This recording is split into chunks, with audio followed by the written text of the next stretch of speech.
Imagine waking up in a quiet Colorado town, believing everything in your life is perfectly normal. A man seems to have it all: a loving wife, two beautiful young daughters, and a lovely home in a peaceful neighborhood. But as we all know, appearances can be incredibly deceiving. On August 13, 2018, the small town of Frederick, Colorado, became the unwilling backdrop for a family tragedy that would horrify the nation and leave an entire community desperately searching for answers. What really happened inside the Watts household? Chris Watts, a man in his mid-30s, was an operator for Anadarko Petroleum. He lived what appeared to be an ordinary, even enviable life, with his wife Shanann and their two daughters, 4-year-old Bella and 3-year-old Celeste. To their friends and neighbors, the Watts family was the picture of happiness, close knot, always smiling. A quick glance at their social media would show you a curated feed of domestic bliss, family vacations, birthday parties, and beaming faces. But beneath this carefully polished surface, a dark undercurrent of tension was beginning to build. Marital disagreements, hidden resentments, and deep personal struggles were simmering, completely unnoticed by the outside world. On the morning of August 13th, Shanann, who was 15 weeks pregnant, returned home from a business trip in the early hours. This was the last time she and her daughters would be seen alive. Later that same day, Chris Watts made a public plea for their safe return, telling police and news crews that his wife and daughters had vanished, claimed Shanann had left for a playdate and never came back. The initial reaction was one of urgent concern.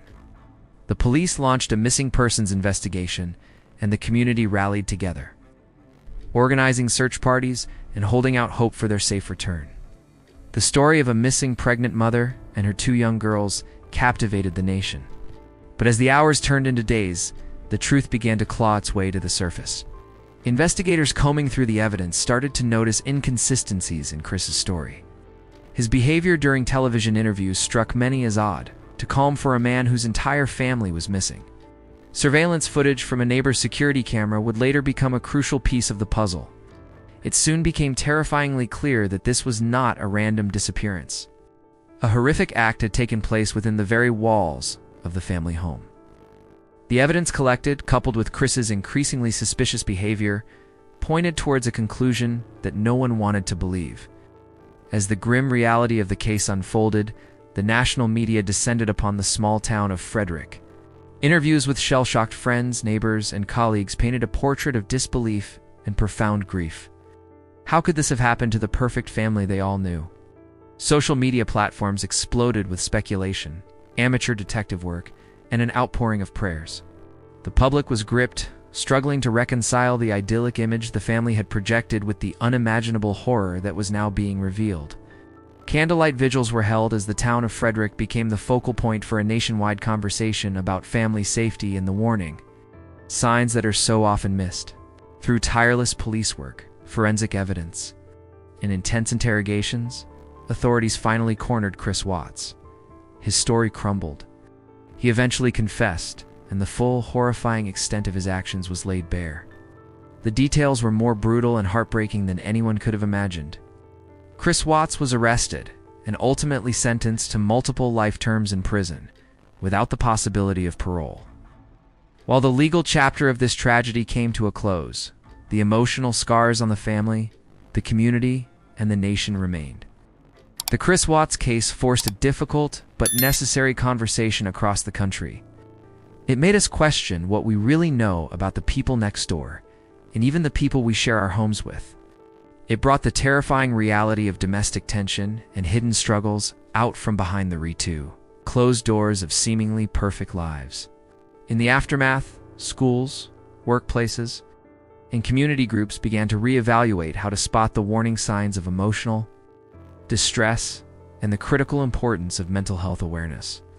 The case led to reviews of policies and procedures aimed at preventing such tragedies, emphasizing early intervention and better protection for vulnerable family members.